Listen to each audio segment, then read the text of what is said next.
Hey there, everybody. Thanks for joining me for another one-man review. Today I'll be taking a look at Temporama by Clayton G. from Nobrow Press. This is one of their 17 by 23 projects where they give artists their first chance to be published. And this is a really fascinating project that's done in spot colors.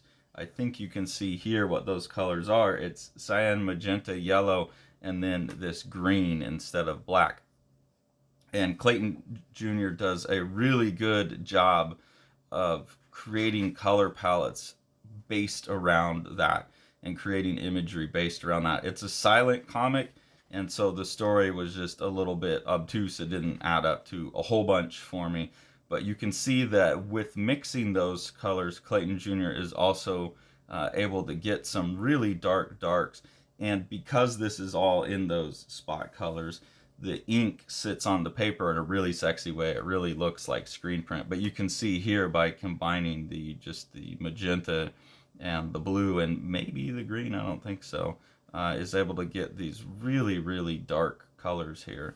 And it's just really beautiful to see the purity of these colors, and really beautiful to see how clever the artist is in mixing them to get these different palettes. You know, you'd think that you're working with a pretty limited palette, but when you recognize that this cyan, magenta, and yellow are already producing almost every color that's out there, and the black is just adding darkness to it in a regular print job, you can see if you just, okay, I'm going to replace the green, you would have an extraordinary range of colors available to you, and you can still get to a pretty dark color by mixing some of them. So it's a really, like, the way I look at this is an experiment in offset litho print and what can be done with it to try and make it look more, you know, like a print, which is kind of what people are headed to with the risographs. But this has a real kind of screen print look to it with some really nice effects. And I just think really clever use of color combinations. I don't feel like I'm giving it much away by flipping through the whole book here, because to me it's about the visuals and about how the colors are handled. And this is something that I think we could all be pushing further towards. I know a lot of people with the risographs are playing with this, but I think with offset printing, more and more of us could be kind of pushing the boundaries of what you could do with spot colors and trying to make things look more like an actual art print.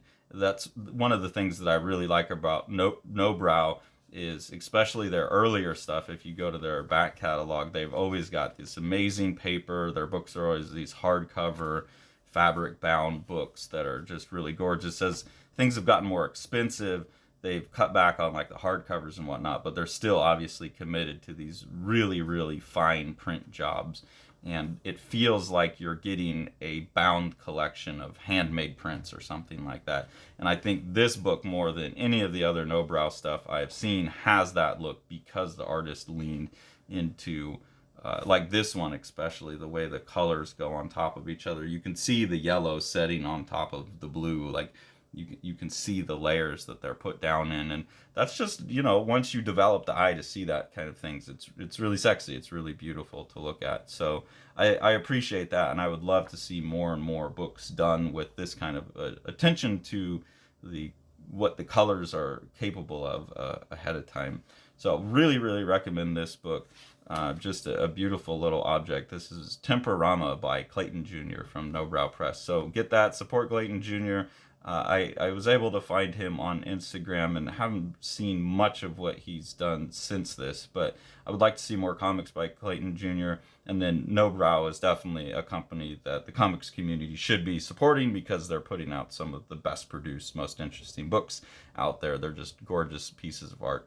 So go out there and support them. If you enjoy what we're doing here on the channel and want to support us, there's two ways to do that. The first one's through our Patreon. We have 2 different tiers of interaction on there that you can subscribe to. Any of the money that we get from that just goes into helping us buy the books that we review, so we try to put that back into the community, back into other creators' pockets, and keep us with a steady flow of content to share with you all, try and expose you to new books and stuff like that. So that's really appreciated. And then if you want to support Living the Line and the mission of Living the Line, the best thing to do is to support what Sean's doing with Living the Line Publishing. So we'll go ahead and take a look at one of his books now. Plaza by Yokoyama Yuichi. This is translated by Ryan Holmberg and is very large for a manga, so that's a really cool feature of this book, this standard manga size.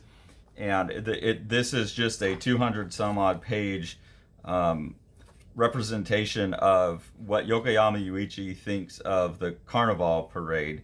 And he's just made this like relentlessly loud and rhythmic book that pushes all kinds of amazing boundaries of what comics and manga are, and we could not recommend this book more. Thanks for following along. Take it away, Jack.